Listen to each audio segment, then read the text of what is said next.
Greetings everyone, this is Tanya at I Love Ida, and this week we're talking about chicory. But before we get started, a disclaimer, I'm not responsible for any injuries or illnesses that result from your actions. You're responsible to do your own research and most importantly, use your common sense. It is imperative to always properly identify a plant as safe before you even touch it, let alone consume it, and use this information along with quality field guides, other reliable sources, and or knowledgeable forager to assist you. Alright, we're going to be talking about chicory. Chicory is non-native, it's been naturalized into the area, it's been here for quite a long time. We're going to talk about the fact that they use it in what's known as New Orleans coffee. So it's been here for centuries and they've been using it for such purposes. And that's not uncommon because they've been using it for a very long time in Europe where this actually originated. Now, this is going to flower June through September. It is a biennial or short-lived perennial. It is an herbaceous plant, so we're not going to see bark on it, but the stems do have a tendency to get, a little, they're pretty tough, and things of that. But they're not, what we would call shrub status.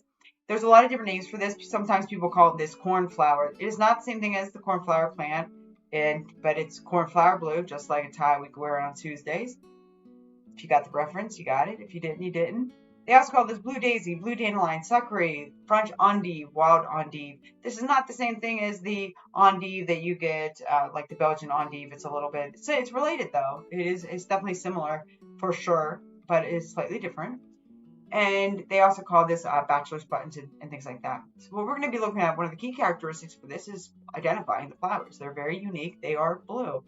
And we know that this is in a family that we're very familiar with. This is the same family with dandelions, sunflowers, other asters. This is the Asteraceae family.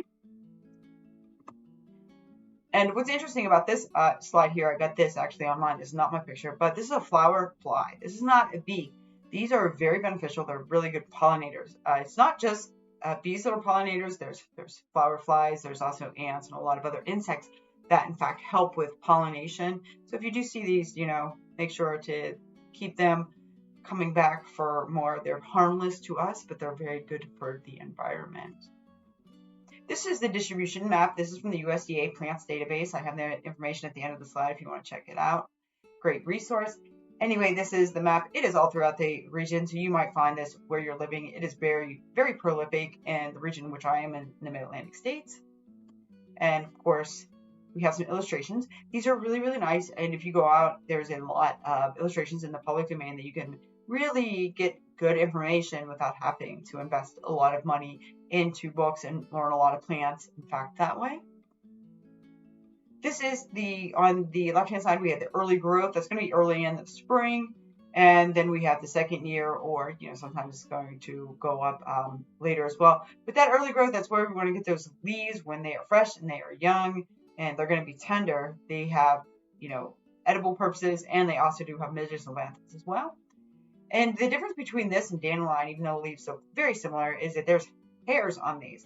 Now, it's not like woolly, it's not too much, but it definitely is, compared to dandelion, much different. And it's not prickly like prickly lettuce or a lot of the wild lettuces that we see, all of which are all edible that I've just mentioned. But here we do have some of the leaves that have red in them. Not uncommon to see with chicory, to see some that have red, some that don't, some that are spotted. It's going to depend on the different, maybe the variety of the chicory. There's a lot of variability in nature. Also, things are going to have different colors that are going to be expressed depending on where they're growing, what their climate's like, what's in the soil, etc. So just keep those things in mind. Whenever we see it, it's going to be 2 to 4 feet tall. We're going to have flowers going up the stalk. It is not uncommon to see the whole stalk die, no leaves that are living, and there'll still be a flower out there. The flowers with this keep on coming up. And if you mow this down, you'll have low flowers on the ground. This thing will just keep coming. It really wants to spread its seed, and it'll do everything it possibly can. It is a very hardy plant. It is definitely has a lot of that type of energy that, wants to survive. This is a close-up of the flowers. It gives you an idea about how big these flowers are. They can be about, a little over an inch up to about 1.5 inches. Now, when they fade, they will fade to white oftentimes when they start dying down. Not uncommon to see some that are on the whiter side depending on, its growing conditions and the time of the year. This is just a different view of the leaves. We're going to have fine hairs on top, and we're going to have longer hairs on the bottom, especially along the midrib. You can still eat these raw, not a problem on that. Steam them, do whatever you would like with them. There's a lot of variability. Sometimes they look, more sharply lobed, and other times they're a little bit smoother. Again, we see that with dandelions as well. Not uncommon in the Asteraceae family to see that. This is a close-up of the underside of the leaf. We see a lot of the fine hairs on that midrib, and we see shorter hairs on the rest of the underside.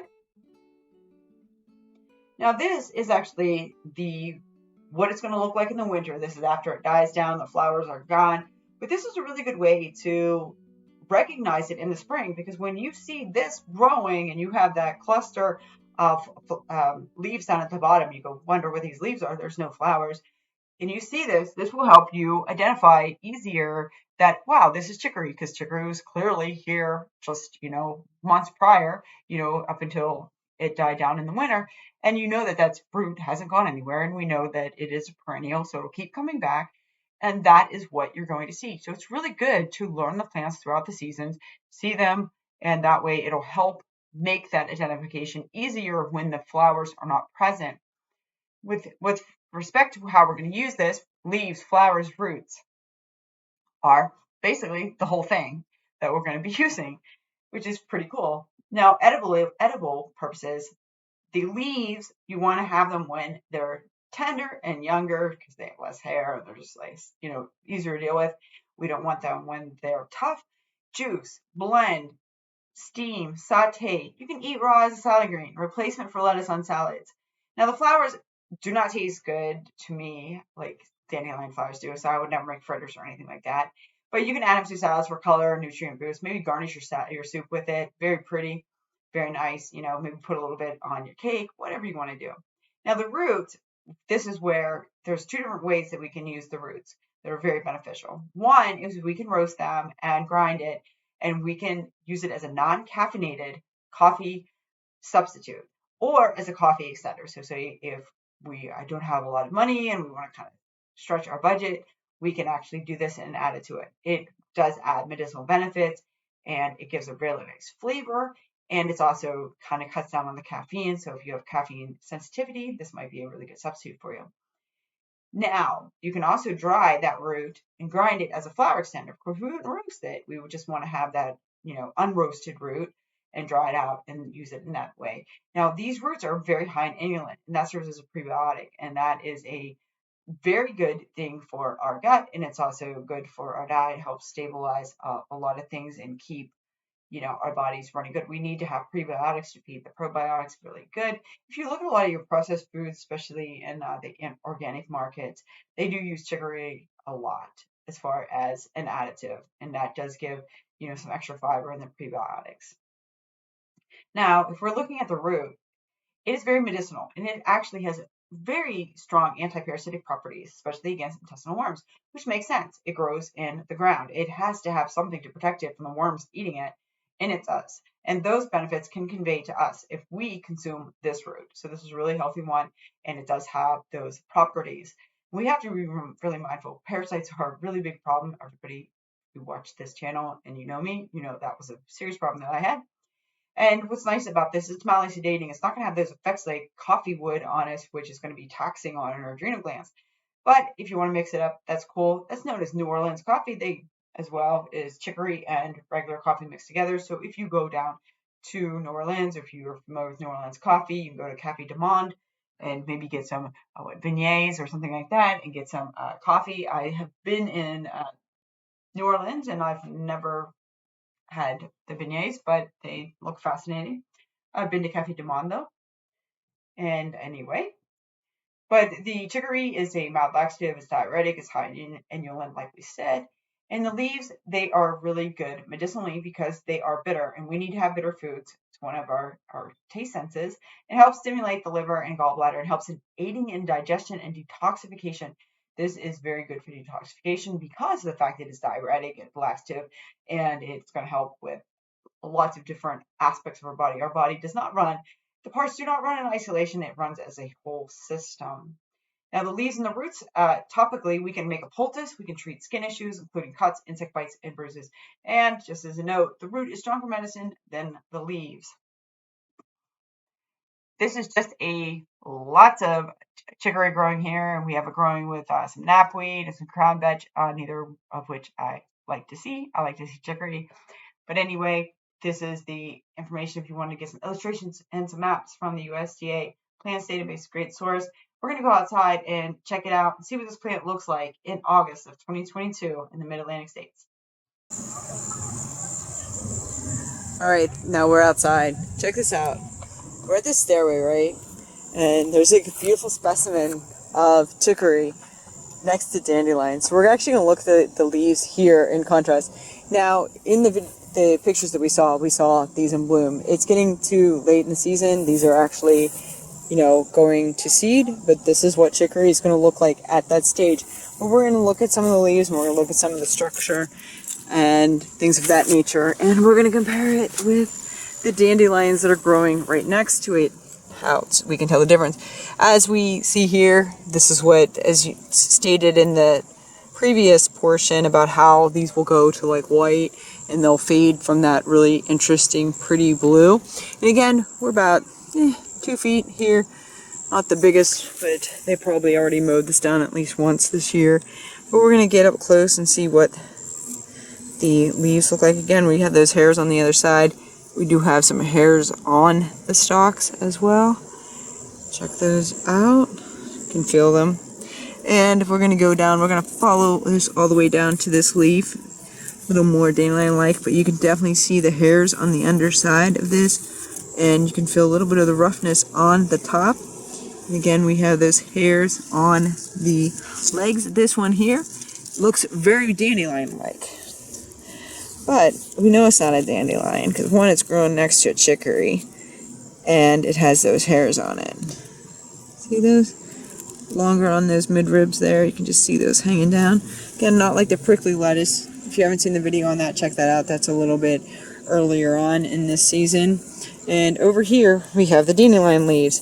If we get up on close on these, there's no smooth. So these are growing right next to it, but hey, they're, they're friends. They get along no problem. Like that, they're in the same family. We get on here, we have dandelion, chicory,